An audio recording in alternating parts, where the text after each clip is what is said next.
Entrepreneurs Association of Nigeria. I'm pleased to welcome you all to today's webinar, which we term as the National Seed Platform webinar. Today's one is going to be an interesting one because we are diving into the value chains that we have in Nigeria. The Collaborative Seed Program, which is being funded by the Kingdom of Embassy of Netherlands, is pleased to welcome everyone today. Today, our theme for today is strengthening seed sector professionalization through thriving value chains. And we have a host of panelists and keynote presenters who will be making presentations to us today. And it's very, very good for you to please listen attentively and participate fully. Today on our agenda, we have a keynote presentation on tomato value chain as well as rice value chain itself. After that, we'll be having our official welcoming by our Acting Director General of National Agricultural Seed Council in the person of Dr. Khalid Ishaq. He's going to be opening this webinar for us to start. After which we have the two keynote presentations, we have questions and comments, as well as panel discussions. We have an array of panelists in the house from the tomato value chain, rice value chain. We have agronomists in the house too. And of course, we have people from the finance industry who will be giving us much reflections on this. And finally, we'll be having reflections from one of our sister programs, which is the OT Nigeria program itself. And then it will conclude with final words from National Agricultural Seed Council, and we'll have our closing session too. So quickly, permit me to bring on board the acting DG of National Agricultural Seed Council in the person of Dr. Khalid Ishaq to please officially welcome us and open this webinar. Thank you very much.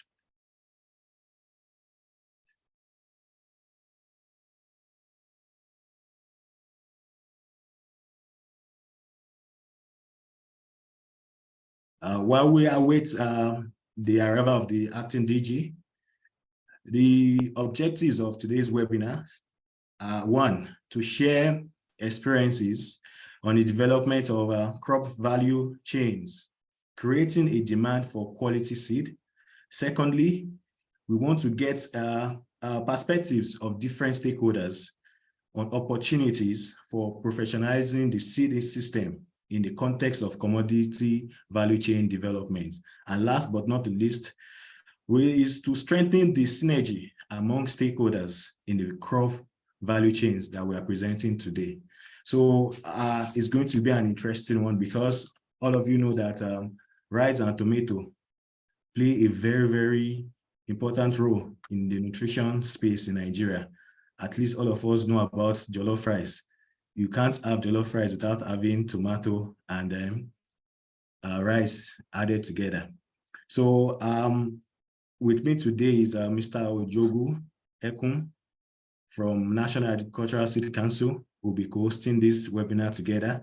Mr. Ojogu, you two can come in to give one or two words while we wait for the acting DG. Thank you. All right. Good morning, ladies and gentlemen.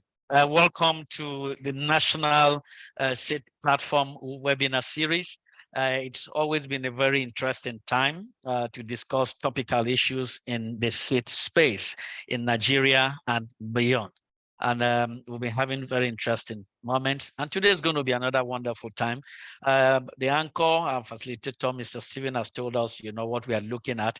And we are just nosing into the tomato value chain and the rice value chain, using those examples, to cascade to other value chains. So good to have us in the meeting. We are happy that our Acting Director General, a very passionate personality and experienced personality in the seed industry, is already in the meeting. And for us to have the honors to continue, he has to open and welcome this meeting. Ladies and gentlemen, and my facilitator, Mr. Stephen, I think Dr. Khalid is in the meeting, so he could be invited, for the opening remarks. Thank you very much, Mr. Ojogo. Acting DG, Dr. Isha Khalid, can we have you on board to officially welcome and set the tone for us? Thank you very much, sir. Okay. Thank you very much. I hope, are you hearing me? Or am I with you all? Very Yeah, clear, we sir. can hear you. Only that we can see your Okay, video. Okay, let me come in video. Okay, am I okay now? Yes, thank you very much. Glad to have you, Doc. Yes. Yeah. Well, for those in Nigeria, good morning. And the rest other parts of the world, it is possible it is afternoon or maybe even in the night. So it is my, I want to, the anchor, I think, I don't know whether you have already established a protocol. If you have not, please permit me to allow you to have, assume that you have already established a protocol. So I think all of us here are the member of the SEED family and all over the world. So thank you very much. I want to just give the opening remark.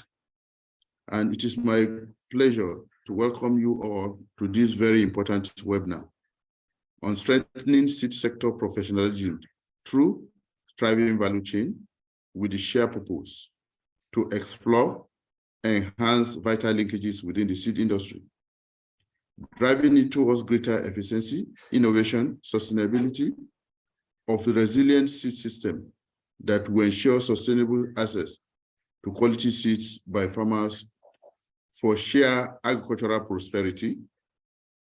It is against this backdrop that the National Agricultural Seed Council, through its seed platform, gathers the industry specialists to brainstorm on the possible strategies for optimum profitability in the agricultural value chain. Ladies and gentlemen, what is this?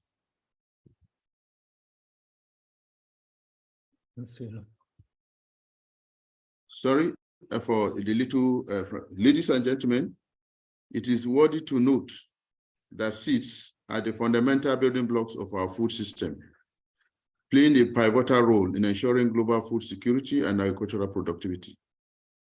To unleash this full potential, a robust and well-organized value chain is imperative by promoting professionalism throughout this chain, from research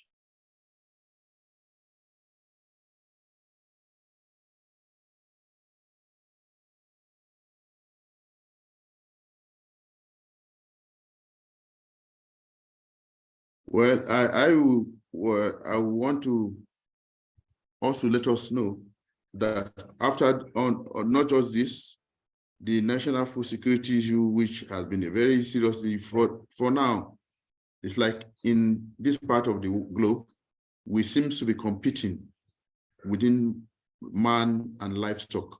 That's why you have this conflict here and there. But this professionalization is expected to take us out of this kind of challenge. The world faces a plethora of challenges, from climate change, population growth, and resource scarcity to evolving consumer preferences. Amidst these challenges lies an incredible opportunity, building a resilient and sustainable agricultural system. The systems sector, being at the very heart of this transformation, demand a holistic approach that emphasizes professionalism and embraces innovation across the value chain. The distinguished seed sector stakeholders, as a council, we are practically doing everything possible to ensure that traded seeds pass through the National Quality Assurance and Certification Protocol through strict implementation of quality assurance measures, as well as international best practices. Just recently, Nigeria is a member of the 62nd member of OECD seed scheme, and our central seed testing laboratory has just undergone the Easter testing. Accreditation team has just visited us last week, And so we expect some very good, it's creating of good opportunities for those in seed business so that the businesses can thrive both nationally as well as internationally. The council is also firming up its policy and regulatory support that promotes the growth and development of the seed sector. Measures include the review of the seed policy, setting up of the Plant Variety Protection Office with regulation put in place to further strengthen varietal development and encouraging huge investment in research development to improve germplasm that will feed the challenges that we face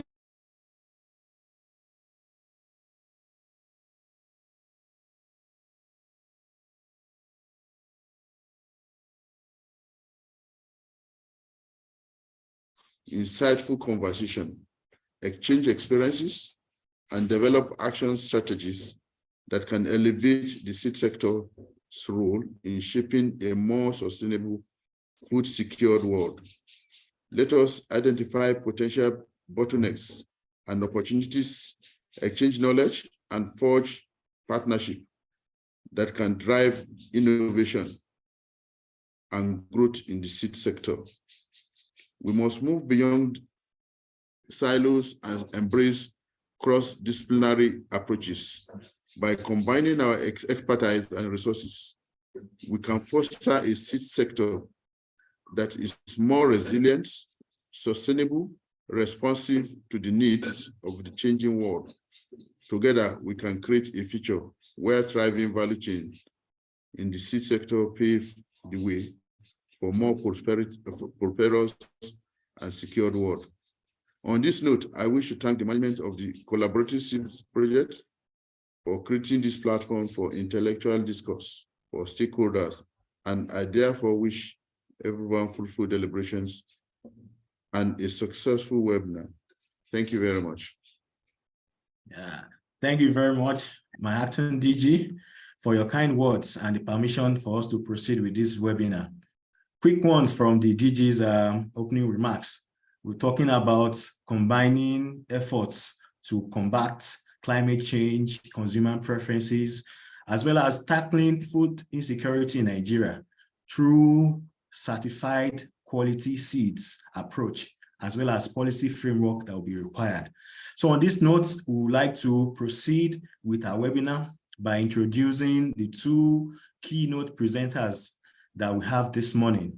First of all, we'll be having the tomato value chain. And the title of this presentation is titled Strengthening Seed Sector Professionalization in the Tomato Value Chain. We have in the house Mr. Eson Akolo from Tomato Jos. He is a seasoned agronomist and a smallholder farmer manager. Mr. Eson Akolo, we welcome you this morning. So we'll give you the opportunity to kindly proceed with your own presentation. Thank you very much, Mr. Akolo. All right, thank you very much, Mr. Stephen. First and foremost, thank you for this opportunity. I'll just introduce myself briefly, and then I will just shut my video and then proceed with my presentation. All right, so my name is Eson Aklo Elijah. Yeah, I work with Tomato Jos. Doing can you see my screen? Yes, we can. Okay. All right, sorry, please give me a minute. All right. Okay, so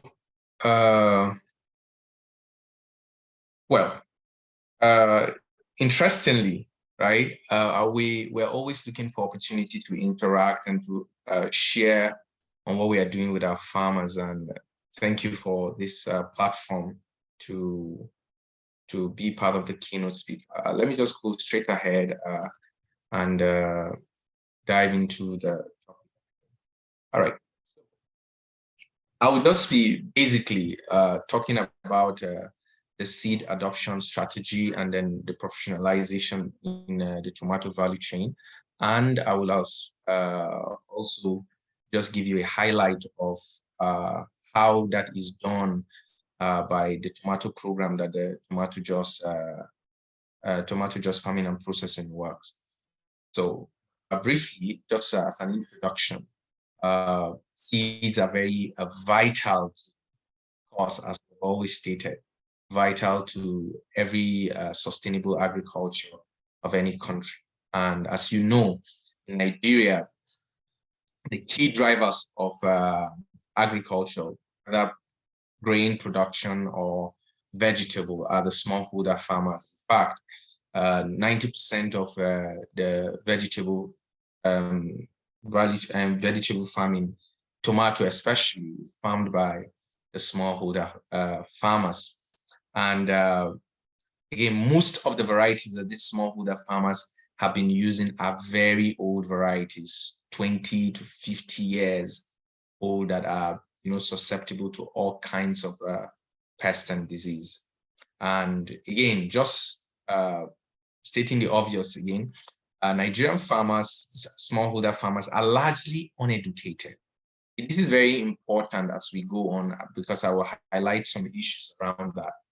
All right, so what are the key issues with the smallholder? First, adopting new varieties, adopting qualities, before we talk about the market expansion. The key issue, unlike grains, tomato is majorly farmed for profit. Most farmers don't farm, unlike the grains, most farmers largely farm it for food.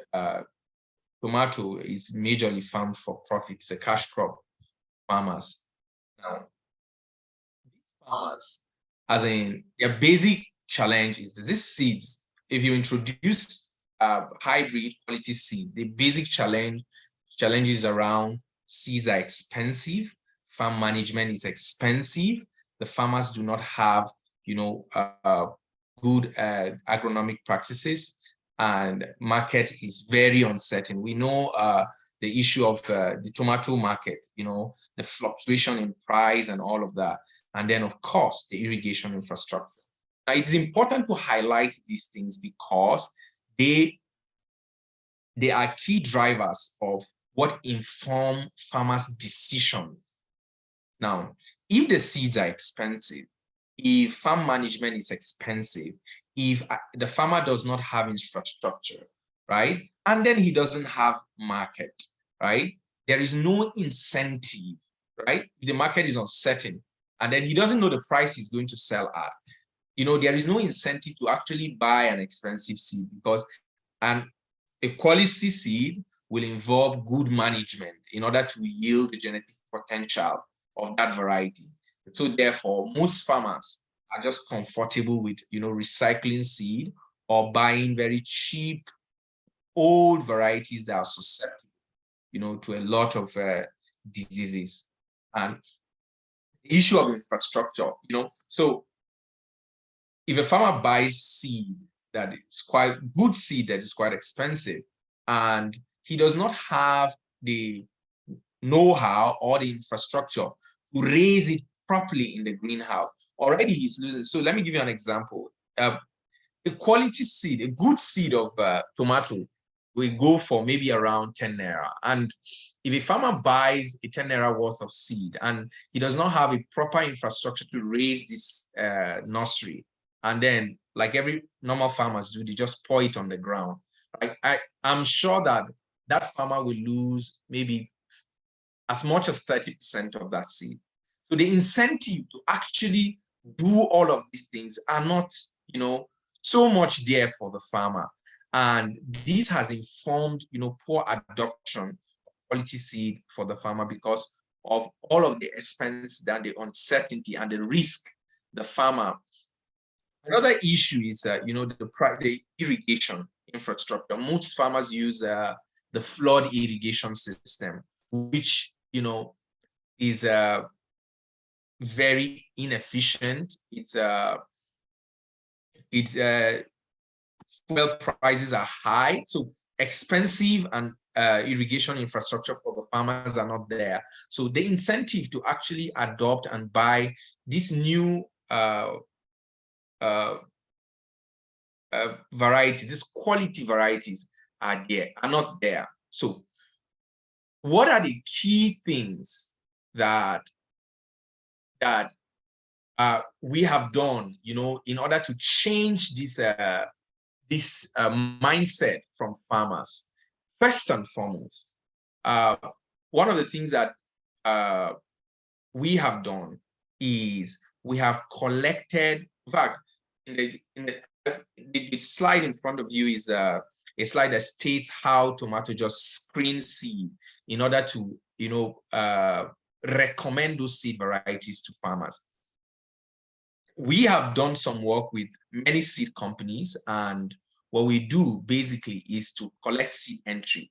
Now, since the farmers around us since the farmers that work here are majorly around our area, we do quality seed trial for the farmers. So how we do it is, the first year we just collect seed and then run an experimental trial just to select some. So in the past 3 years, I have run trial for, almost more than 200 varieties of tomato. What am I doing? I'm trying to check yield and Brix, so that whichever farmer that is going to supply tomato to Tomato Jos as a market, right? Number one, will know that his yield, of course, the basic expectation of the factory is quantity of tomato, quality of tomato. And of course, in terms of quality, you mean mold count is low, the Brix content is high. Now, those are the parameters. And in order to help the farmers, we do these trials where we do all of these experiments to see, okay, which are the varieties that, have high Brix, have low, normally are not susceptible to mold count, and are, of course, high yielding. Now, when we do that in the first year, we select some varieties, and then we move it to what we call a pre-commercial varietal stage selection, where we grow them in a half hectare or 1 hectare plot. Now, in Tomato Jos farm. And now when we do that, it is from this result that we select the varieties, and we tell the farmers, well, if you want to, supply tomato seed to us, fresh tomato to us, now these are the particular seeds that you have to use. Now, again, we have ascertained the yield of those varieties, and we know that they are very high yielding, and they're capable of covering the cost of the farmer. Now, so the next thing we do is, after we've done these trials, we bring in the farmers for what we call a normal field day, right? That they can also see what we are doing and also be involved in a certain, in a way in the selection process. And we give them a form so that they can feel and tell us what they feel about each of the varieties that they are seeing. And after that, we collate all of that information. We make a decision on which varieties the farmers will grow commercially. Now, what we have done is to give the farmers, to help the farmers in varietal selection. So therefore, if any farmer is having a variety, well, other than that has no specific color, that has no specific, and then again, we also give liberties for these farmers. So if you have a variety that you think that is good enough, has hybrids, because we will test those quality. Now, so we create a system where the market demands what it wants from the farmer. Now, that way, the farmers are in a way obliged to, use quality seed in order to grow the tomato that they are going to supply to the company. But again, like I said, the problems of the farmers as stated above are numerous. So if I give a farmer quality seed and then the farmer is not able to put in irrigation infrastructure, he doesn't have a good gap and doesn't have, some kind of facilitation in terms of finances to help him run that farm, will be a program. So something that we have also created is also to ensure that, again, while the farmer will try to grow this tomato from quality seeds, right?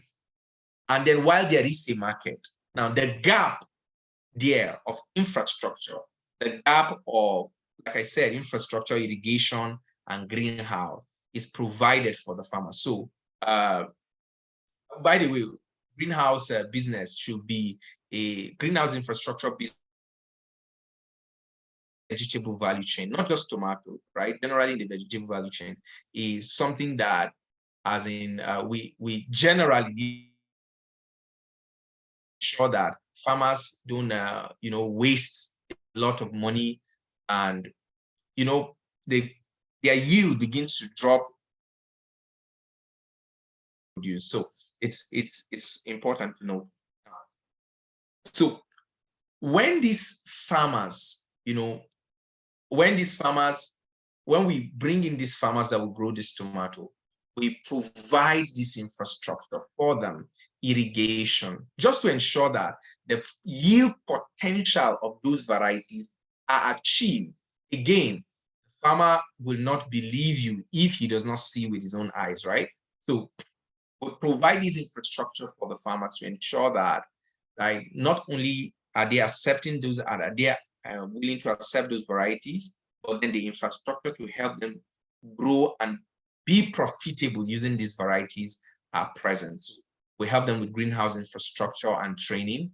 We facilitate, we also build an irrigation infrastructure where farmers can lease that irrigation infrastructure, and we provide services for them in terms of extension, just to guide them on the know-how to grow this crop. And averagely, with this quality seed, farmers, in fact, last year, our best farmer was a female farmer who her yield was 88 metric tons of tomato per hectare. Now that's against 5 to 7 metric tons national average. The gap is huge.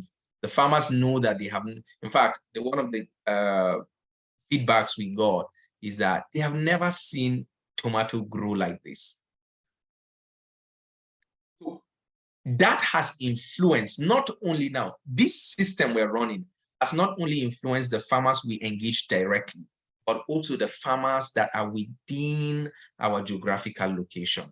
And not just within our geographical location, but people that have heard, and a lot of people have come and seen these varieties, and they are now a little confident that adopting hybrid seed, as in, if they have a market, adopting these seed varieties are expedient in achieving high yield, and that way they can be able to supply companies and factories. So this is a brief of what Tomato Jaws and how it works in its model.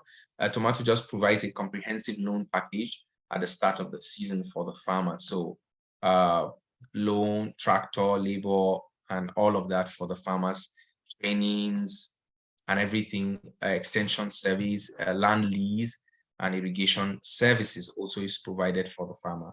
And these farmers are given a loan package, and they give out tomato at the end of the season, and the numbers for their loan and the numbers for their revenue are calculated, and then the profit is disbursed to the farmer.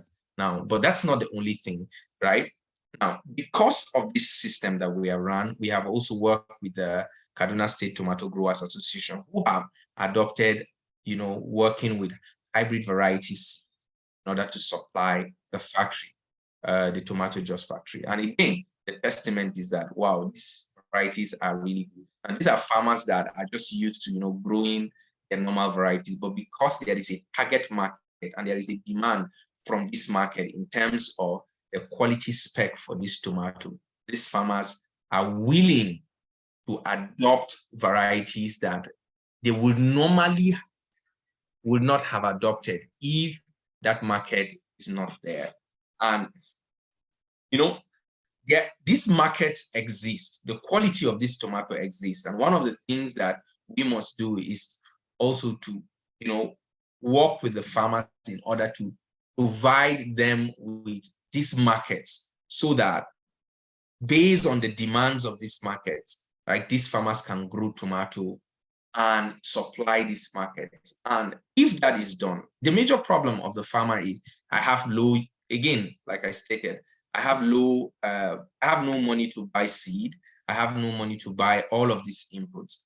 But then if a provision is made, farmers are really willing, knowing the potentials of this hybrid, farmers are really willing to adopt and take on quality seed in order to grow tomato, not just tomato, all of those value chains. So in conclusion, again, a thriving seed value chain is important, at least for agricultural transformation. And if we are going to increase adoption for farmers, it is important that we put a lot of focus on, inclusive, what we call inclusive, an inclusive businesses that, focus on developing farmers' capacity in order to adopt, to increase their yield, adopt quality seeds, increase their good agronomic practices, and also, of course, buy from these farmers. Thank you very much. I hope I didn't pass my time. Thank you. Please, if you have any question, I'm willing to take, well, as many questions as my time will permit. Thank you. Thank you very much, Mr. Akolo. It's been a wonderful one. For me, you talk so much about farmers. Farmers are so key to any agricultural transformation in any nation. We cannot do away with farmers, most especially when we know that the farmers play a huge role. They are the ones that will enter the fields to produce the crops that we eventually eat. And it's very, very, very important. I would like Mr. Isaac Eni to get set. He's going to make a presentation on behalf of Sasakawa, Nigeria. He's representing Dr. Godwin Atsa, and he's going to be talking on strengthening seed sector professionalization in the rice value chain. Before he starts, I would like to tell our audience that you can please type your questions in the chat box. We'll be taking them one after the other after this second presentation by Mr. Isaac Eni. It should be noted that Nigeria is having a deficit in tomato production. We produce about 1.5 million tons of tomatoes. It's against the 2.2 million metric tons of tomatoes that is demanded per year. And it's even interesting to know that we lose about 700,000 metric tons of tomato due to post-harvest losses. After the farmers have produced what we want, we still lose a lot. So I'll be inviting Mr. Isaac Eni to give us his presentation on the rice value chain as it affects seed sector professionalization. Mr. Isaac, you are welcome to today's webinar. You can have the floor, please, sir.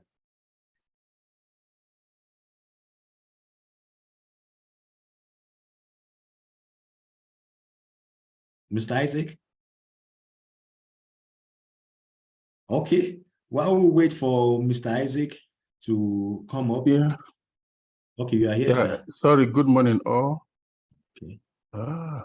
You can go ahead, sir. Yeah. Okay, let me share my screen from here.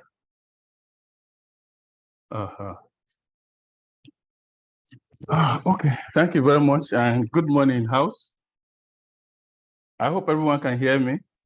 Yes, Mr. Isaac, we can hear you loud and clear. Okay. You can go ahead. I'm Isaac Eni, the technical coordinator for market-oriented agriculture in Sasakawa African Association, Nigeria. I'm representing my country director, Dr. Godwin Asa, who is an unofficial trip outside the country. And we are making a presentation keynote address on the strengthening seed sector professionalization through thriving value chain, a case of rice value chain as our area of intervention. Yes, next slide, please. Yeah, so dear excellent partner, ladies and gentlemen, I stand here before you today as a representative of South Africa African Association with great pride and enthusiasm to discuss on a matter of utmost significance, which is strengthening six-sector professionalization through driving value chains with specific focus on the rice value chain. For over 3 decades, SA has been at the forefront of agricultural development in Africa, working tirelessly to uplift smallholder farmers, enhance food security, and promote sustainable rural livelihood. The importance of the sixth sector cannot be overstated, as it forms the very foundation of agricultural productivity and resilience. Today, we gather here to exploit ways to unlock the full potential of the rice value chain and change climate change in the lives of millions of farmers across the globe. Yes, next slide, please. So as we gather here, it's essential that we recognize the decadal role that the sixth sector plays in ensuring food security, sustainable agriculture, and economic growth. Seeds are the building block of our cultural system. This one was even mentioned by Dr. Kali during his presentation, and their quality, their accessibility and efficiency have a proven impact on the productivity and resilience of our farmers and their food system. Rice value chain in particular hold a significant place in the global agricultural landscape. Rice is a staple food for more than half of the world's population, and it's a critical source of income for millions of farmers. Enhancing the efficiency and professionalization of the sixth sector within the rice value chain is not just a matter of agricultural development, it is a matter of human well-being and progress. In African agriculture, it holds the central position of providing the pivot or a vital source of sustenance and income for countless families. However, the sector faces significant challenges, including limited access to quality seeds, low productivity, post-harvest loss, and inefficient value chains. So to address these issues and pave way for a prosperous future, we must therefore, yes, next slide, please. So some of these areas that we have to look into is research and development, which involve investing in research and development is fundamental to identify, developing, and deploy improved rice and rice seed varieties that are more resilient, disease resistant, and have higher yield. This requires collaboration between public and private institutions to drive innovation and bring cutting-edge technologies to farmers. Other area we have to look into seed quality production and distribution. Professionalizing the seed sector involves implementing rigorous quality control measures in seed production and distribution by establishing transparent certification process and promoting best practices. You can ensure that farmers have access to high quality seeds that meet their specific needs. Capacity building is also very important in strengthening the capacity of farmers, extension workers, and other stakeholders in the rice value chain is vital. Training programs should encompass modern agricultural technology, sustainable practices, and the effect of the use of technologies, empowering them to make informed decisions to enhance productivity.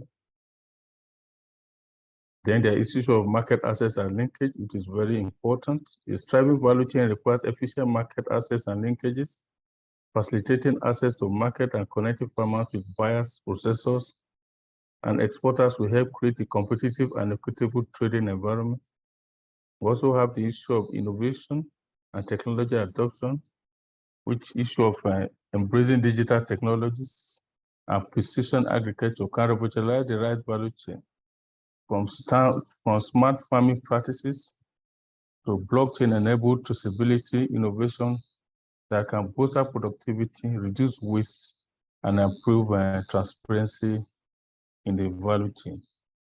We also have the issue of policy support and collaboration, between government and policymakers can play a vital role in creating an enabling environment for six sectors and the entire rice value chain. Collaborating with these six sector players, NGOs and institutions can foster an ecosystem that is conducive to growth and sustainability. Yes, please. So the last but not least, sustainability and inclusion growth as we move forward, it's imperative to ensure that growth within the rice value chain is sustainable and inclusive, protecting the environment, promoting gender equality, and supporting smallholder farmers are central to achieving this. So what have SA been doing in the rice value chain activities? SA Nigeria have been involved in rice value chain development for the past decade in partnership with other agricultural development partners, which includes the Federal Ministry of Agriculture, the Federal Government of Nigeria, through the Federal Ministry of Agriculture and Rural Development, where we have a partnership project of transforming agricultural productivity and production in Nigeria through effective extension services, targeting rice value chain and others between 2014 and 2016. We also had the Agri Partnership Project of operating smallholder farmers' livelihood in Kaduna and Niger states of Nigeria through market-driven upscaling of maize, rice, and soybean between 2017 and 2021. Yes. Also, we also have another second ongoing partnership with AgriSteel, improving farmer resilience and upscaling productivity, incomes, and livelihood in rice, maize, soya, cowpea, and vegetable value chains in Niger, which we started in 2022 and is going to end in 2024. And we also have a big project, the Kano State Agro-Pastoral Development Project Partnership, which is an Islamic Bank Development Bank partnership, funded and partnership with the Kano State government, which is to strengthen the value chain extension delivery services to be led by the private sector and farmer associations on rice, maize, sorghum, millet, and vegetable crops within 2021 to 2025. So all the above listed partnership have the main objective to establish value chain through the following activities. We showcase or we demonstrate proven production practices both for rain-fed and irrigated rice to increase production and productivity. And it's my pleasure to inform you that in fact most of our farmers now harvest close to between 4 metric tons per hectare for their rice plots. We also promote the use of simple land preparation machines such as power tillers and reapers. Also promote the community-based seed production with the support of NACS in issue of certification and monitoring and supervision to increase the availability of quality seeds at community level. We also promote the use of simple and affordable post-harvest machines to reduce drudgery and post-harvest loss. We train and empower women groups on modern rice parboiling techniques and packaging, support youth entrepreneurs to establish small and medium rice mills, and establish aggregation clusters and centers for paddy aggregation and collective market access. In conclusion, we say that SCA is committed to strengthening the six sector professionalization through driving value chain, the rice value chain in particular. By working hand in hand with the partners and stakeholders, we can drive inclusive agricultural growth, uplift smallholder farmers, contribute to the economic transformation of Africa. So we therefore say, let us embrace this collective mission with dedication, determination, and the shared vision of a hunger-free and prosperous Africa. Together, we can sow the seeds of progress and harvest a bountiful future for generations to come. I wish us a successful and productive work. Thank you very much. Wow, thank you very much, Mr. Isaac Kenny. What a wonderful presentation from Sasakawa, Nigeria. Notable among the discussions that we have had so far has to do with having thriving value chains that are demand-driven. It's very important that the demand for seed comes from the industry that needs those products to produce food. for the entire population. So I would like to call on our participants to send in their questions so that we can engage our keynote presenters more on their presentations. For me, people are asking, what is the strive to make sure that Nigeria is rice sufficient? Because from statistics available, the milling capacity in the country as at this moment is about 80 million metric tons of rice, whereas Nigeria is only able to produce just about 5.7 million metric tons of paddy for our populace. So, and the demand yearly is about 8 million metric tons per year. And then we have a milling capacity of 80 million. Can we see that probably the value chain is tilted somehow? The processors are ready to mill more rice, but the paddy to get this done is not on ground. Probably that's what is affecting the high cost of paddy in the country. I think my moderator, co-moderator, Mr. Ekumojogu, has some words on this before we call on our keynote presenters. Well, thank you very much, Mr. Stephen. I think what we'll just need to do is just to proceed, into the panel discussion. Knowing too well that our panelists, they have a lot to say, and by the time we're done with them, some of these concerns would have been addressed. And I'm also happy that my acting director general, Dr. Isha Khalid, is also still in the call. At some point, he will be doing a wrap-up of the panel session, talking of the aspect of policy, from the seat perspective. So, ladies and gentlemen, at this point, I will be introducing to us our panelists for this panel discussion. And first on my list, it's Mr. Sani Danladi. Mr. Sani Danladi is the Secretary General, National Tomato Growers, Processors, Marketers Association of Nigeria. With a whole vast and wide experience, he has traveled, the vast of this country, on tomato production, not just only production, but processing and marketing. Also in the panel, we are also having a tomato processor who gave us a keynote address. He's still going to give us some in-depth explanation on how they have been thriving on their tomato processing business, using the backward integration, which he did some explains within his presentation. Also in the panel, we are also having one of the largest processor within the continent, Olam. Olam Rice will be represented by Dr. Umaru Ismaila, who is a chief agronomist. Interesting, isn't it? He will be giving us all the details, how the backward integration has been done, the models they have been using to ensure that they are in the business for all of these decades. Alongside Dr. Umaru, we'll be having Mr. Ojo Olawale of Bayer Vegetable Seeds. Is a market development representative for West Africa. And it would interest you to know that Nigeria is a hub for seed, within the region in terms of market, in terms of export, in terms of research, and in terms of the development of the sector. Again, also in this panel, you can't do all of this stuff without talking of finance. Finance somehow it's a major fulcrum, that rotates, the wheel. We have a seasoned value chain advisor in the house, very experienced, coming from the NISA, the Nigerian Incentive Risk Sharing System for Agricultural Lending, NISA, the principal manager and the head of production and advisory services, and the person of engineer Baba Robert. So, ladies and gentlemen, these are my panelists. Dear panelists, you're welcome. I'm happy to have you. So we'll go this way. Maybe you put on your video when it's time for you to give us your own reflection and your own perspective.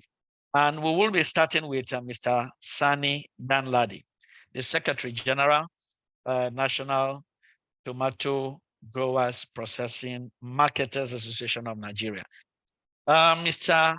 Danladi, can you unmute yourself and as well put on your video and so that we can have you. I can see that your hand is up. Great. Yeah. Okay, thank you. So I have two questions for you. I will take Okay. one after the other. And I appreciate that you give us, just succinct, perspective and strategies or actions that are taken regarding these questions. Now, the first question I have for you is this: okay, you control a whole lot of farmers. How do these farmers choose the seeds and the varieties they grow? Note, how do these farmers, the farmers you superintend over, and other farmers you encourage, to do well, how do they choose the seeds and the varieties they grow? You have the floor. Okay, thank you very much. Good morning, all. As earlier stated, my name is Sandala Diadapuri, and the National Secretary of National Tomato Growers, Processors, and Marketers Association of Nigeria, NAFAN. Let me thank National Seed Council for organizing this webinar. This will encourage everybody to stand at stone so that we develop this agricultural sector. Seed is a key in every aspect of farming. If you lose seed, that means you lose all your farming. That means seed is very key. So your council is very strategic in terms of agricultural development in this country. So let me go straight to the question, that is, how do the farmers choose the seed and varieties? Initially, I am talking about the smallholder farmer now. Farmers choose their variety of seed, one, by the market acceptability and yield. Third, the resistivity of the seed to withstand some shocks within the transit. And what I mean here is that, farmers choose their seed if the market accepts the seed. You will try so many varieties year after year, but at the end of the day, if you find a variety which is more acceptable to the market, that is the variety you love to adopt almost every day. That means that you will get a market. All what is discouraging tomato farmers in Nigeria mostly is the lack of market acceptance. If I say acceptance, it includes market, it includes off-taker, it includes local or industries. Take for instance now, if we operate with Dangote and tomato juice, and also with Al-Dusar in Kazana, the whole thing is that we allow the off-taker to give us the variety of seed that he likes to process. He has the varieties, he has the parameters which you need, the seed need to fulfill before he can accept that tomato. So that one solely depends upon the off-taker. So if the off-taker approves the seed, it's like what the market also accepts. So farmer has no choice about the seed. All he needs is what the market needs. That is what he's trying to see, that he meet that demand. That is most. Secondly, sometimes you go for the variety that is with high yield, high in the sense that the farmer can be able to get back his investment and more. So that is the way we locally used to choose our variety. For instance, if I will tell you now, if you ask some seed suppliers, like for instance, we have like Olida, Eastwood, and the rest, the volume of business they do this year, because the farmer have started realizing that the hybrid seed give more yields and it has acceptance in the market. So that encourages us to buy, no matter how cost it is. The farmers now are very wise enough to buy hybrid seed. If you ask them how much do they sell in this wet season, which they are operating to start harvesting now, if they tell you the amount of money that they realize in selling the hybrid seed, you're surprising. So the farmers are not afraid of buying seed, no matter how cost is, in as far as they have guarantee of taker who will obtain their product. So that is the key now. So in terms of variety, that is it. Yeah. Okay. Thank you very much, Mr. Sani. Really interesting, to know. I'm happy that you are a farmer, you work with farmers, and you work with smallholder farmers. And it's important to know, because there has been this myth that farmers don't like improved seed, they don't like a hybrid.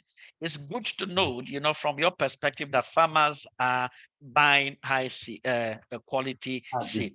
But again, if I might also ask, what do you really think will encourage farmers to continually to invest, from the farmer's perspective, invest in quality seeds? The fundamental is off-taker. Who will uptake the tomato? Who will buy the tomato after production? Because what we are having is that you invest. If you take, for instance, there is no any crop that has high cost of production more than tomato. But if the farmer will spend almost what he has to cultivate a hectare of tomato at the cost of not less than 1 million naira, at the end of the day, he didn't have guarantee of taker, and he end up getting nothing. So if you have a guarantee of takers who will uptake our tomato, I'm telling you, all the deficit we are talking about, we can breach it. I'm even happy to tell some the viewers that deficit we are talking about, that was a survey of almost 2015-16. Now, for instance, we are using plastic crates, we are using hybrid seed, we are taking our tomato. That post-harvest loss has been reduced significantly, so that that deficit, we're about to close it. But the issue is that if we are not to encourage in getting the guarantee of takers, that is why we are getting low production. Because even last year, what has caused is that I even said it severally, because this year we are going to face shortage of tomato supply because we don't have off-takers. We are tired of spending our resources cultivating tomato, and at the end of the day, we did not recover our investment. That is what is causing. Let me assure you, if you have so many companies to uptake our tomato, we have organized open market to uptake our tomato. I'm telling you, we are ready to produce it, to even export outside the country. It's okay. Thank you so much, Dr. Sani. In fact, if we have off-takers in the house, this is already an opportunity. You can reach out much later, and then we give you the connections and the contact. So my facilitator was saying there is a gap. We have seen where the gap is. We are having shortage of off-takers. So farmers must get their investment. So that is an area we have to think on how to tighten the knot. Okay, thank you very much, Mr. Sani, the Secretary General, National Tomato Growers Association. I will be moving right away to my second panelist, and I will be talking with Mr. Eson Akolo. He just made a presentation, and I'm happy he's a processor. So, Mr. Eson Akolo, are you still in the call? Very well. Yeah. It's okay. Thank you for being part of this panel's discussion session. So my two questions, and then I'll appreciate if you just hit them straight, so that we proceed. So how do you ensure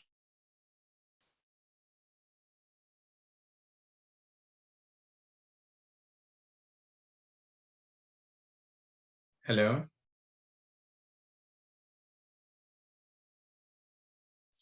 Mr. Eson, can you hear me, or we lost you? Yeah, it's you I didn't hear. I actually didn't hear the question. Okay. Okay, so what I'm asking is this. How do you guys get sufficient quality tomatoes from farmers for your processing business? All right. Just give us, straight. Go ahead. All right. Thank you. It's beautiful that my this thing is coming immediately after the Tomato Growers Association. So one of the biggest gaps for processors is the quantity of tomato supply per time, not available throughout the season, per day. Now, because the factory has to run in capacity, the factory cannot process any amount of tomato that is made available in a day. There must be a capacity, a quantity that the factory is able to get in a day. For example, Tomato Juice factory is about 90 metric tons per day. Now, so When we have tried to work with farmers, one of the problems we face is that they can give you 5 metric tons today, 50 metric tons tomorrow, maybe 150 next tomorrow. That inconsistency is a very huge problem for a processor. Now, what Tomato Juice has done is, instead of waiting for farmers to produce from afar and bring it to Tomato Juice factory, what we did was to set up infrastructure for the farmers within our facility. So the farmer does not have to produce from Zaria. He can produce right in our facility. So he has irrigation, he has extension, he has greenhouse, he has all the infrastructure he needs. Now that will guarantee high yield for the farmer. Now that also guarantees that the distance traveled with tomato is not far from the factory. Now, it also gives us the opportunity to plan the planting of the tomato such that tomato can be consistently available throughout the production period in the factory during production at the quantity and the quality that the factory needs. So all of those inspection is done. So with that, it creates an ease for the supply of tomato in that quantity that the factory needs. Okay. So, Yeah. going by this model, that you've established, it does mean that somehow you're meeting your processing requirement daily. Yes. Or you're just, hello, can you hear me?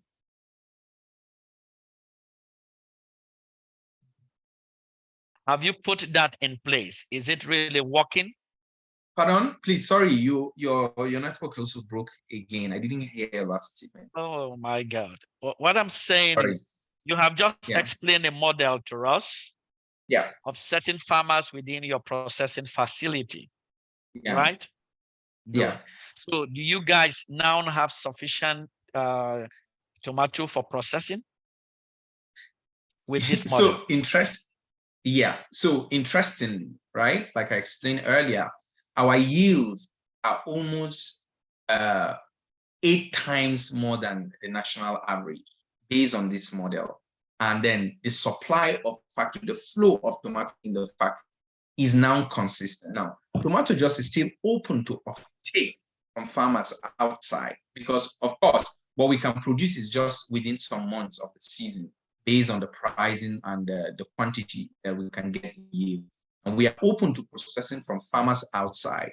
But then again, like I stated earlier, we have to give them varietal specification. We also invest in trying to monitor their field, to train them on gaps. And so for this year, we have also gone beyond our facility to work with the Tomato Growers Association in Kaduna State.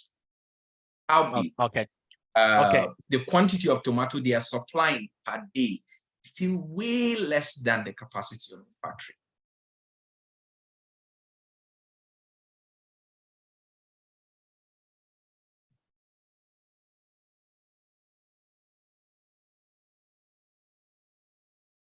Within the industry.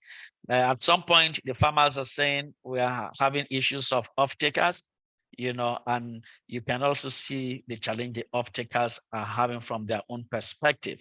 So we can now see how we have a meeting point.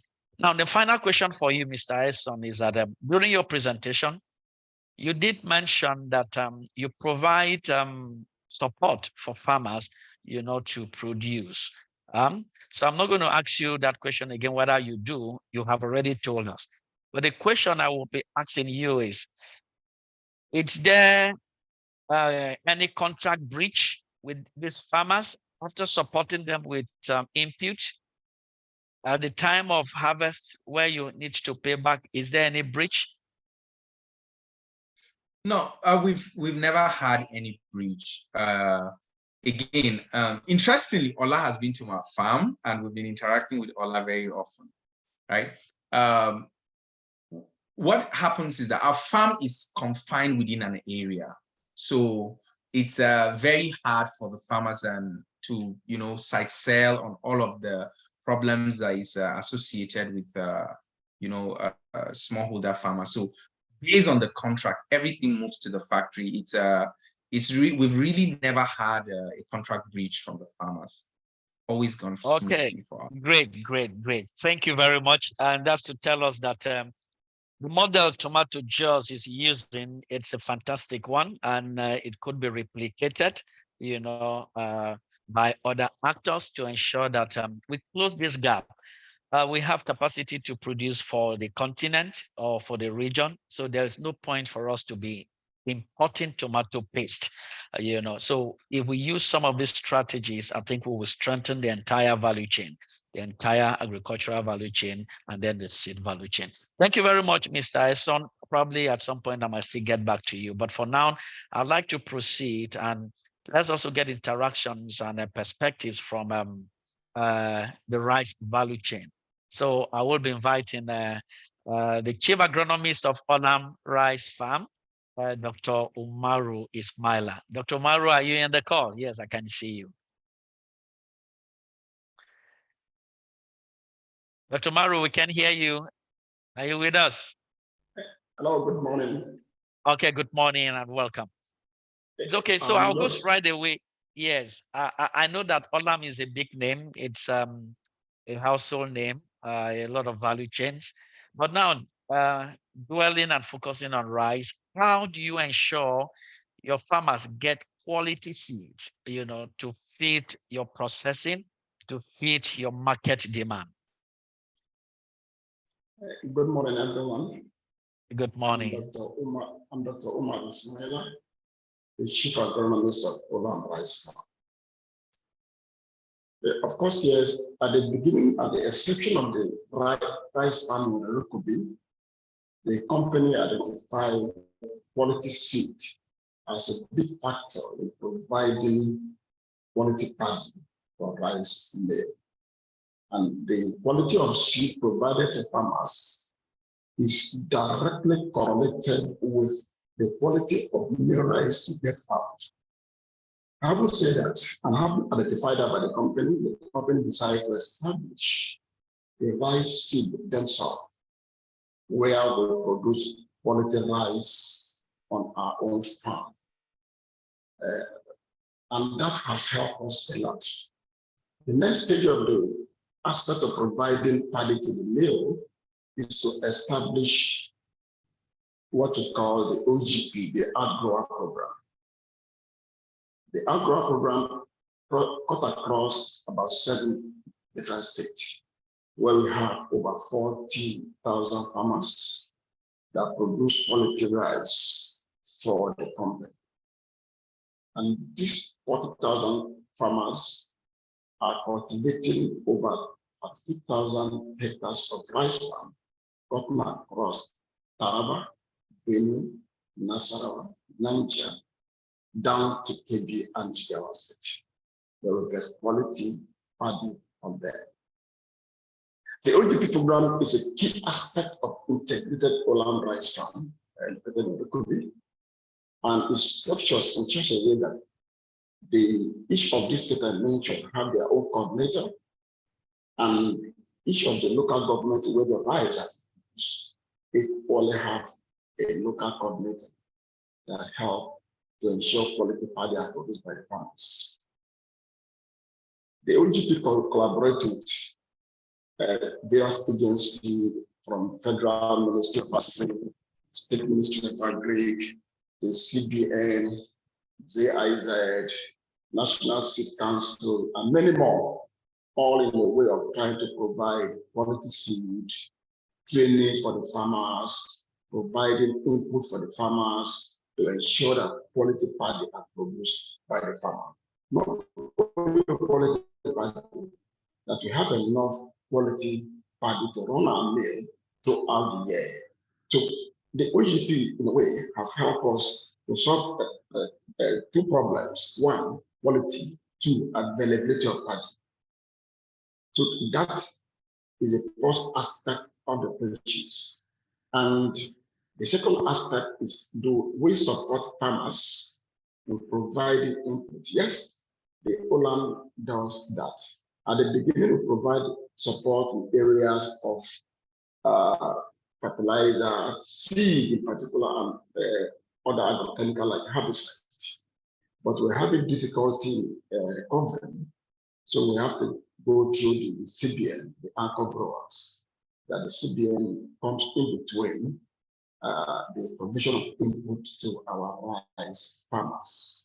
So the issue of recovery and litigation was no longer there again, since the CBN is in between us and the farmer. So this is the summary of what it does and what it produces to farmers. Except you want me to elaborate much more. Okay. Thank you very much. You did mention there was varieties that are in line with your billing specification, which is critical, and you also talked about the outgrower program. So now, what have been your major challenge in this outgrowers program? Because it's assumed that you're giving them some form of support. What has been your major challenge, and how can you rate your success rate? Also, you did mention that you're liaised with the Central Bank of Nigeria for support in terms of input. Is the outgrowers program really effective? The outgrower program is a big success for Hollands. And the only way you can keep the rice mill working is to have this outgrower in various states. Of course, yes, we have about 4,400 hectares of our own rice farm that only provide about 40% of our paddy required for the milling. The remaining 60% of the paddy come from the outgrowers. And the outgrower become an integral part of the rice mill. Why? Because for you to have a quality paddy, you have to pass through the outgrower. So you don't just go out there that whatever you want. So the outgrower is a very big success for the company. Yes, you asked of what are the challenges with the outgrower? Yes, of course, yes. When we are giving some of the input directly to the farmers, we're having issues of recovery. Later, thank God for the CBN support of anchor grower and whatever. So we are more or less passing through the CBN to provide the support, particularly the quality seed from the company that will produce my company. So with that, the issue of recovery is not a big challenge for us again, but at the beginning, that was one of the major challenges we had. But that is no longer there again, because the analysts lies on the CBN to do the recovery themselves, while we are paid by the CBN. Thank you. Okay. Thank you very much. For throwing more light to that recovery. You've adopted a new approach, for recovery. And is there any other challenge you're having from the outgrowers program in terms of maybe mixture or whatever, or not keeping to terms of contract? It's okay. When we talk of outgrower, of course, yes, most of them are like cooperative farmers. And I've just mentioned the people we are collaborating with, the state government, Ministry of Agriculture, through the ADPs, the ZIZ, NCRI, National Agricultural Council. So they are all our collaborators. The ADPs, they are always available there. Each of these states to ensure that the farmer to ensure that we have quality. It's like we lost you. Local government has taken coordinators. Okay, go ahead. Yeah, go ahead. Go ahead. So, what I just said now is that we collaborate with both State Ministry of Agriculture, the ADPs, and the National Seed Council, NCRI, African Rice, to ensure quality seed is available for farmers. I will say that the coordinator at the state level and the local government levels, they are always on ground to ensure that what they are procuring is what is required by the rice mill to produce quality rice. There are measures in place at the hands of our coordinators to ensure quality paddy are procured from various villages in the state I mentioned earlier. Part of it is the moisture content, the color. Okay. Hello? Okay. It's okay. Thank you. Yes, thank you very much, Dr. Maru. In fact, in a nutshell, this is achieved through very strong collaboration with all the partners and the actors, that you're working with. So thank you very much for sharing, your success story and the models you have been using to stay in business, in the processing business, in the rice value chain. Okay, because time will not permit, I want to move to my next panelist. I'll be inviting Mr. Ojo or Olawale of Beya Vegetable Seeds. Mr. Olawale, are you still in the call? Okay, thank you Yes, very I am. much. You're welcome. Yes, good. Now, do you directly work with community traders and processors, for seed? If yes, do they have specific questions on seed quality and varieties? Yes, we do work with commodity traders associations and seed processors. So a case in study is what we are doing in Kaduna State, where we are working with the Tomato Growers and Processors and Marketers Association. And one of the key asks from them is the issues around transportability. So they are looking for tomatoes that can withstand the long transport kilometers that they have to go either to supply the fresh market or to supply processors. Also, now that they are beginning to work with processors, the brisk is another ask so that they can meet the specifications that are needed by the processors. In the case of onions, we also in Kaduna State, we are working with the onion processors and producers. It's around the shelf life, because they also do some exports to neighboring West African countries. So they are concerned about shelf life. Can they store, especially in trying to ensure that they can sell at good prices? There are specifications around disease package, adaptability to the seasons, and also color for the onions. Okay, so thank you very much. You just mentioned some very, very vital issue that was also, it's also a question that has been asked by, the participant. The issue of perishability, the issue of shelf life. What can you say about that? What measures have been put in place to ensure that what is produced, can last longer, and it's also destroyed, in the process of transportation? And I also like maybe at the end of the day, Mr. Ison Akolo, if you have something to say.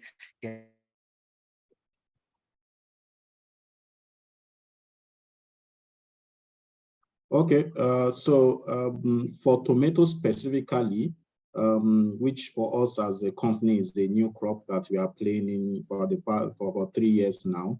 One of the key market needs that we realized when we were starting out is around firmness of the tomato. So as a very key criteria, any variety that we're going to be deploying into the Nigerian market must be firm, must have good shelf life, and this is what will be able to aid and support that long transport journey that the tomatoes need to take to get to the market.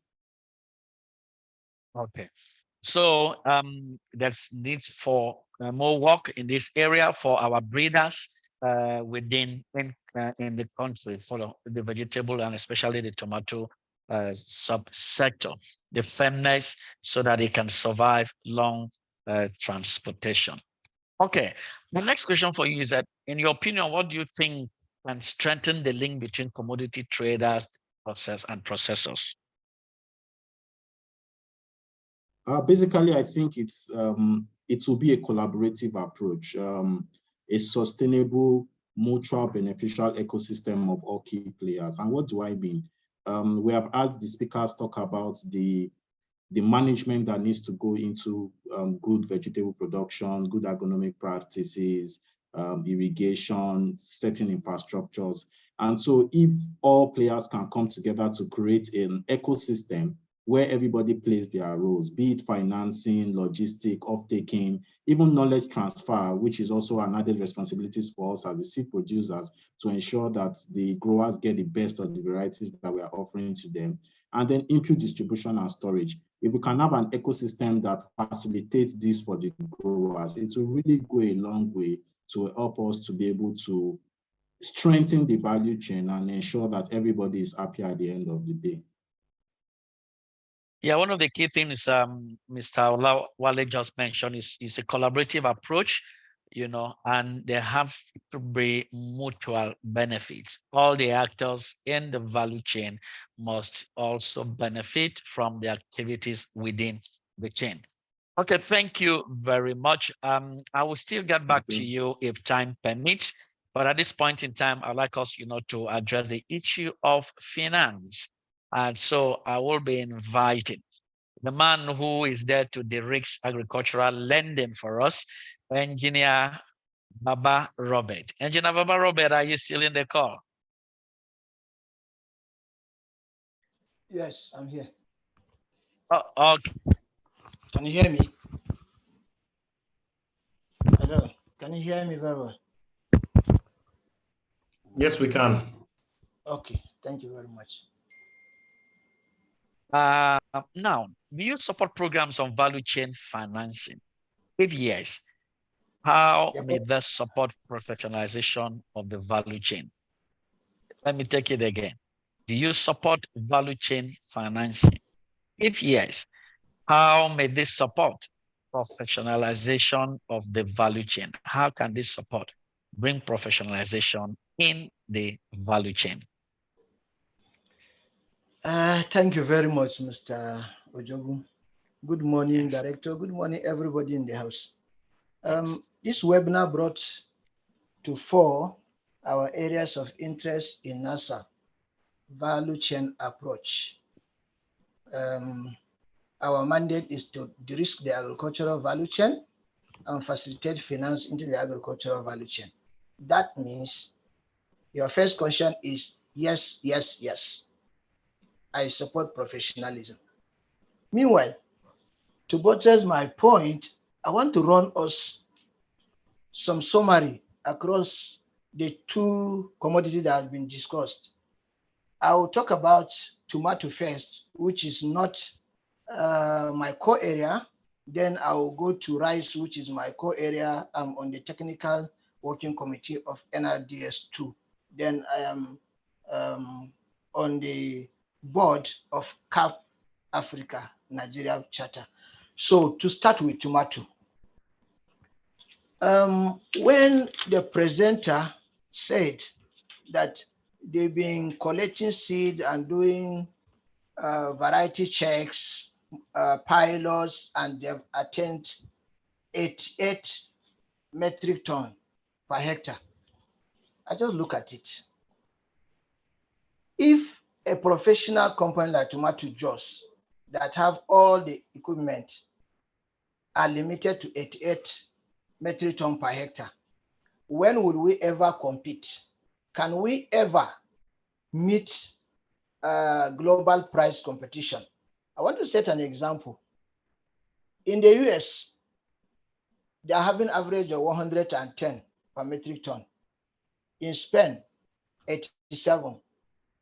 But in the best producing tomato country in the world, which happen to be a country that is supporting HOTI, Netherlands, they have average of 505 metric tons per hectare.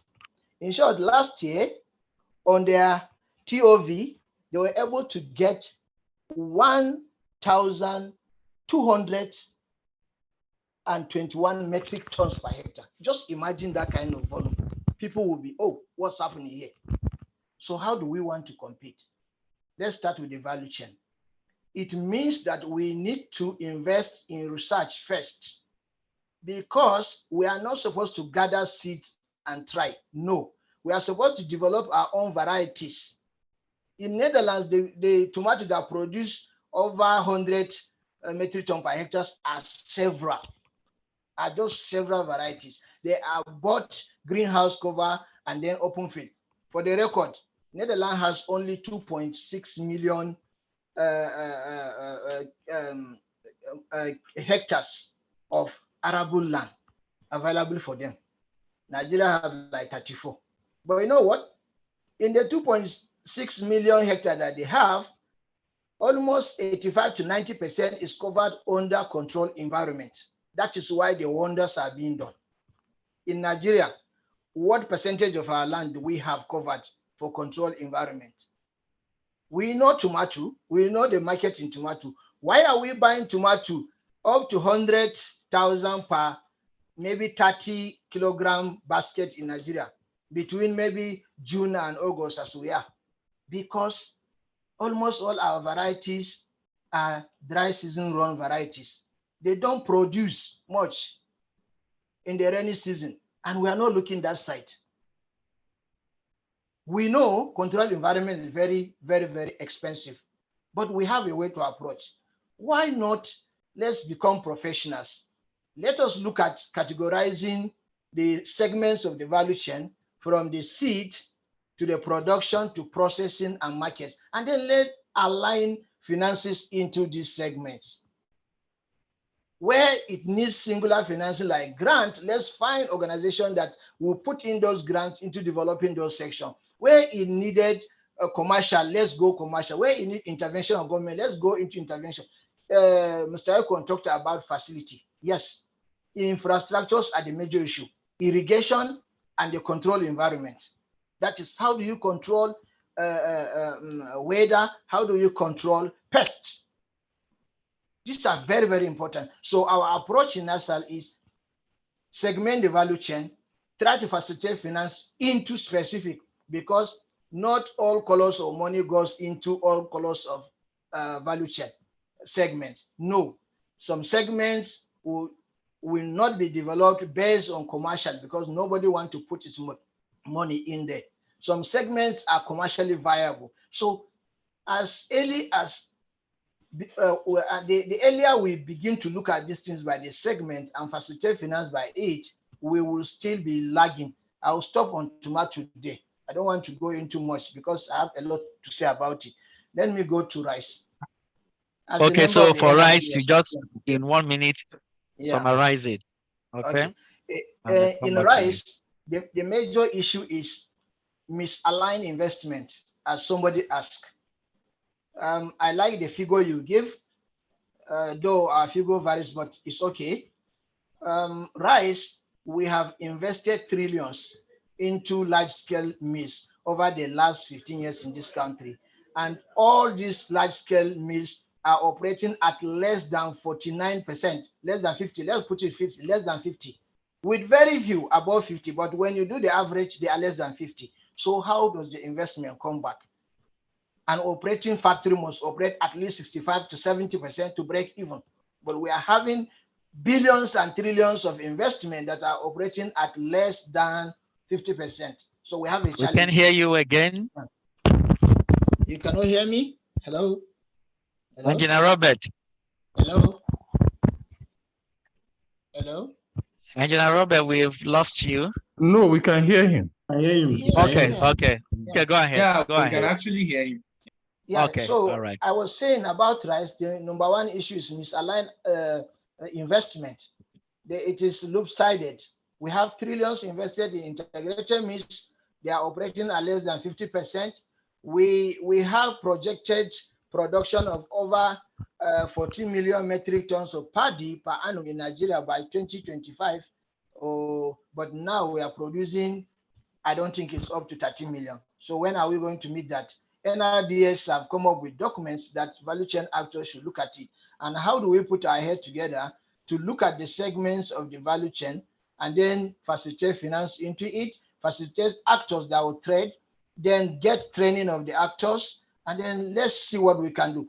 On a very serious note, our seed in rice is nothing to write home about. As of last year, there were releases of like 4 new hybrid, which happened to be the first hybrid in Nigerian rice. We have the Horizon, we have the Gawal, but what is the expected? Maybe 10 metric tons, highest. And when you go to the field, maybe end up in 6, 7. So how can we compete with people in Thailand that produce 16, 14 metric tons? Can you summarize on this rice, because it's a follow-up question that you really need to attend. So on the rice, we need to do serious thing and align our investment, and we should put more money into seed development. We need to develop hybrid seed that can be competitive in yield, such a way that we will stop talking of blocking the borders and compete against the international rice exporters. Thank you. All right, thank you very much, Engineer Robert. I know that if we give you the whole day, it won't be enough for you to talk about this value chain development and financing. But there is a critical question I would like to ask. You had mentioned the issue of research, which is very key. You talked of seed development for rice. You've also talked of developing our varieties for tomato. So that is the research, which is very key and critical. Now, and you also talked of segmentation of the value chain. Can you tell us, these are seed industry actors gathered here. What are the segments that within the value chain that are being supported or being financed by NISA? Okay. So that actors can take advantage of that, number one. Number two, how can actors align that is being done by NISA? I didn't hear the last one. How can actors align with what is being done by NISA? Yes, to assess Okay. the financing that is Okay. available I'll within start by NISA. talking about which of the segment does NASA support. NASA support global segments of all agricultural value chain, all, when I mean all. However, all our models are based on sustainability. So at the Seed Connect Africa, I made a presentation and clearly itemized it, the 5 segments of the seed development. You understand? The first 2 are not sustainable on the commercial basis. It has to be blended finance. It has to be grant. It has to be government intervention. The meat segment, which is production of certified seed, that is commercially driven. So we have processing and marketing. We all support that. Now, how do people key into NASA activities? People key into NASA activities by approaching NASA or their banks. If you approach NASA for information are ready. We worked with association, commodity association. We educate them. We train them in states. Just recently, we trained sesame seed farmers in Sokoto. We go around the 36 states and we tell association on what to do.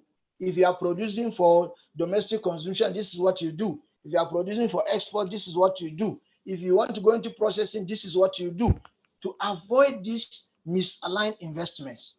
So we are open and 2 ways. Approach your bank approach us, or you come to us directly.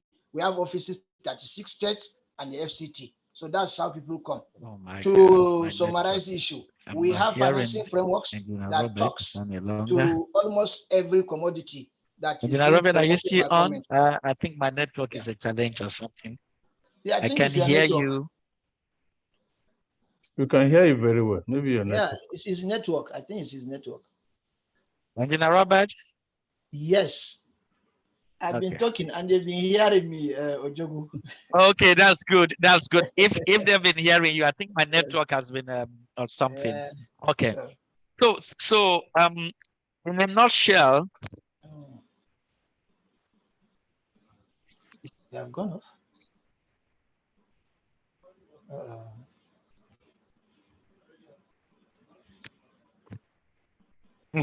Yes.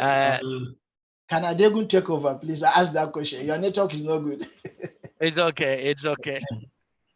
Okay. Yes, it's interesting to note that NISA is providing these services for the whole value chain itself.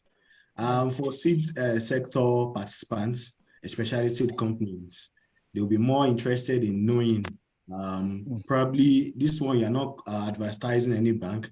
Are there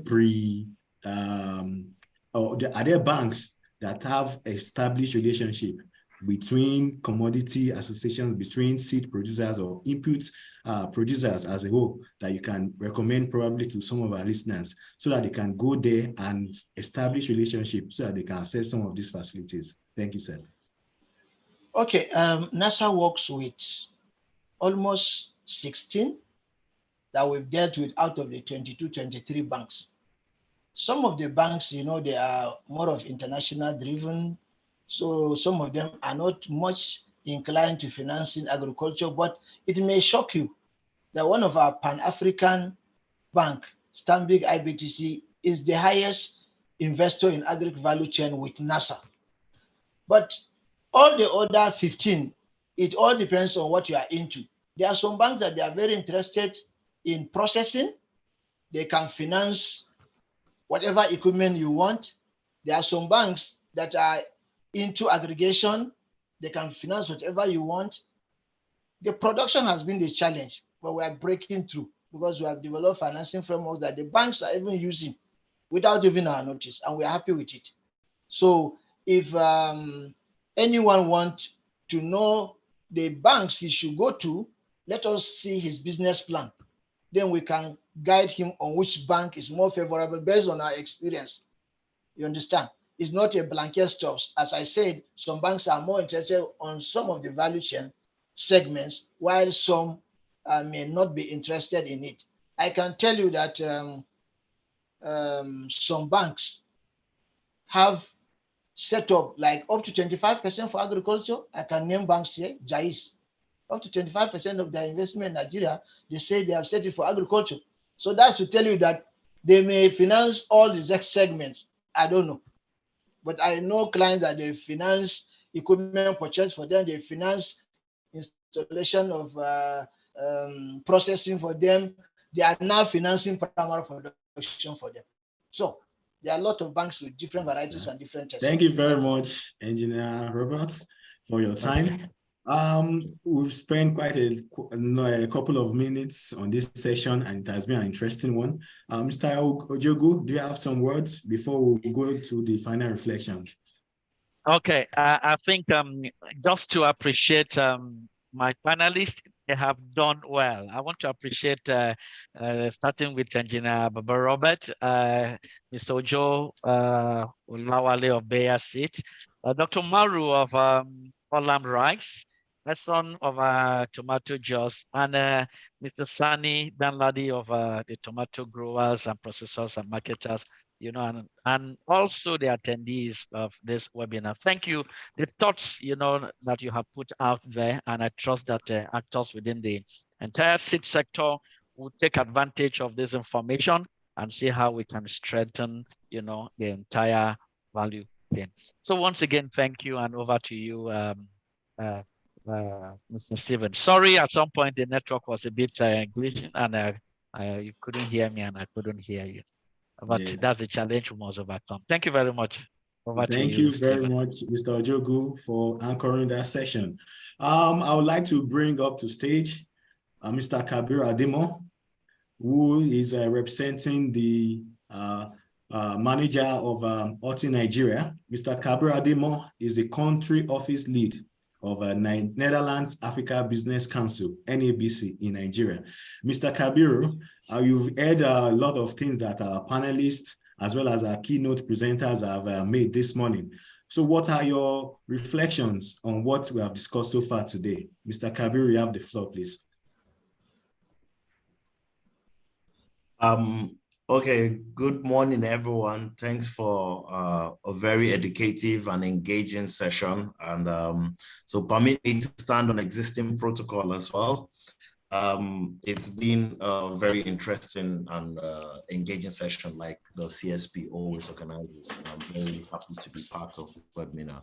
I think I will quickly go through some of the presenters, starting with tomato juice. We can see the importance of varietal selection in making the sector a lot more professional and making sure that we have varieties promoted to farmers that answers the farmers' needs and also the value chain's needs. So that plays a key role, something I've really learned today from Mr. Esson's presentation in building those value chain actors and sector. Also for the rice value chain, the increasing yield across the country, which has been directly linked to selecting the right varieties. It's very interesting. It's good to learn that, and the role outgrower models play in the dynamics of large-scale companies and processors in these value chains walking down the value chain with the farmers itself. It's been a good eye-opener, and also understanding some of the implications of the financing.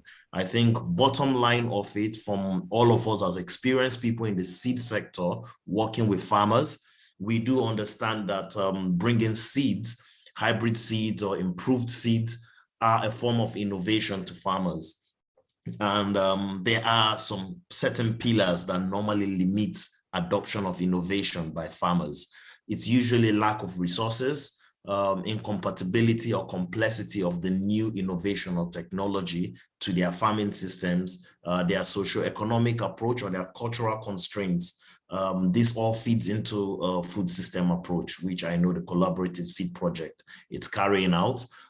In the past, where we also worked on the Seeds for Change project, we have tried to work using that food systems approach. And that means bringing everybody like we have onto the table so we can look at the problem from different angles and different views to be able to crystallize out one clear solution. I think as someone representing and working closely with the Hot in Nigeria program, which is working to build an inclusive horticultural sector, we'll have a lot of information in our next meetings with Hot in Nigeria to inform them and share some of the findings, some of the discussions from this particular discussion. And as for us, the Netherlands African Business Council in Nigeria, we are still committed to facilitating sustainable trade and investment within Nigeria and the Netherlands. I was glad to hear about some of the experiences we've had from some of our speakers about the Dutch private sector and the Dutch agricultural innovations. And a key point to reflect on is that was all built on the premise of research and development, and who is willing to invest into that research and development within the country. How do we fund that so that we have a Nigerian sector, whether it's in the rice value chain, whether it's in the vegetable value chain, that is reflective of our need, that is reflective of the needs of the farmers and answers our own peculiar questions, our own peculiar ecological situations we find ourselves. Thank you very much for having us on this. And I think we have a lot more to reflect on, and I hope we'll be able to network some more in future, whether virtually or physically, to solve some of these problems and address some of these issues. And I will definitely be taking this back to member companies and the private sector of the Netherlands, and also to team members in the Hot in Nigeria program and other stakeholders in this Nigeria-Netherlands seed partnership that we've been building.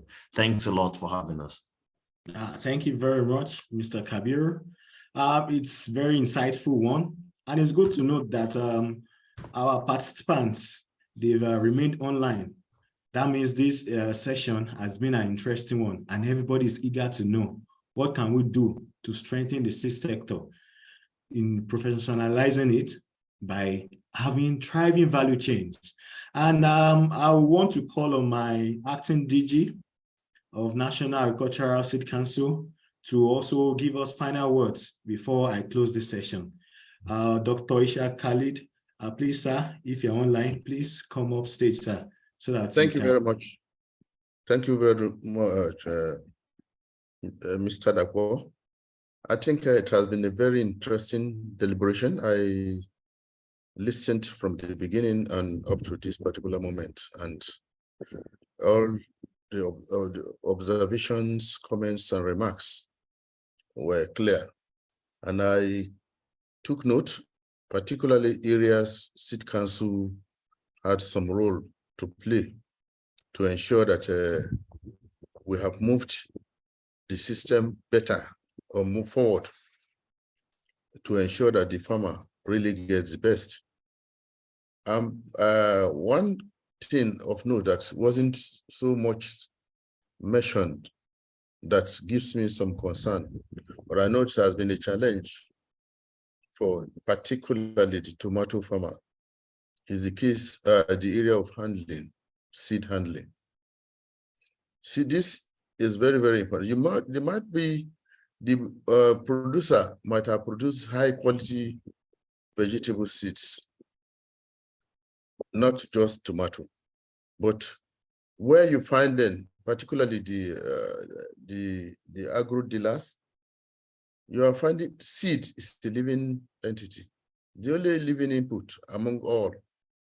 But because of maybe the dream or the one-stop shop arrangement also, you discover that tomato is kept with agrochemicals, the seed, knowing very well that there's some gaseous exchange, no gas is released from these chemicals. When you said if you are familiar with agrochemical shop, you will discover that chemicals have a particular releases they make, and these living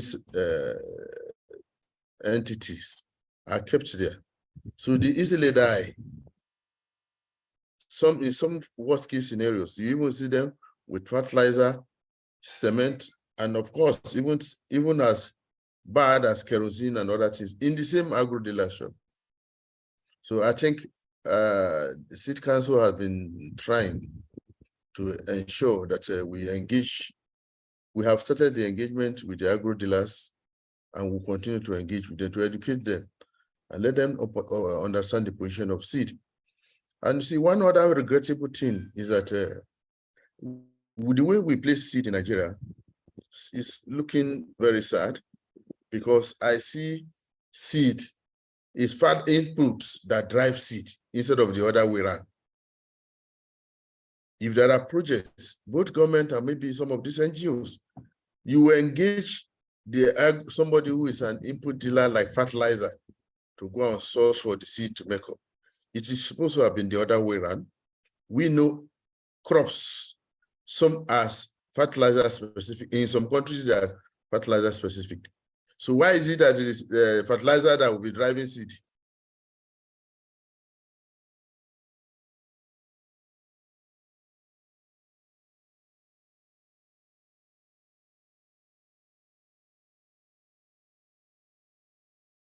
Even some of our African countries here, like in Kenya, the fertilizer you will be using for potato is not the same thing. Like in our own case here, everywhere is NPK. And no specific. So seeds should be given this place as a living entity to drive other inputs, not the other way around. But I think as the discourse has been very, very educative, informative, and I'm very, very happy with the number of participants. As at this moment, even when it's about 2 hours, we have over 70 listeners. So I think it has been a very, very wonderful arrangement. CSP, keep it up. I don't want to praise you because you are expressing what NASC is meant for. So, but I think somebody else outside should say you are doing well. We don't like to praise ourselves. Therefore, I think it's a message. Being member of the seed industry associations, it is very important that we look at this. Follow your seeds. When you produce the seeds and you are giving to agro dealers to retain them, on what situation, how are they kept? So this makes farmers incur a lot of loss. If you buy a sachet of maybe even 10 grams of tomato and you intend to do a garden in your house and you plant it and you maybe have about 2 or 3% germination, do you think that farmer will ever trust that something? It's not the fault of the company, but rather the fault of the retailers who are handling this. So it is good for us. I'm very, very happy Bea is there because the top tomato juice is doing wonderfully well too, because I had the privilege to visit them and I saw how they are operating. The good thing is that they also, this backward integration where you determine what you get back based on the final product the market went. And I like the language the young man used. It is, some people will always say farmer preferred varieties. Farmer does not have any preference, except it's not selling. It is we who buy, me and you who may not be farmers who are buying that have preference. And the farmer wants to get money, then he has to go for a preference. So I think there are some economic words we have to be using very well when we educate, and NISAL, I think is good. NISAL seems growing so well, but they need to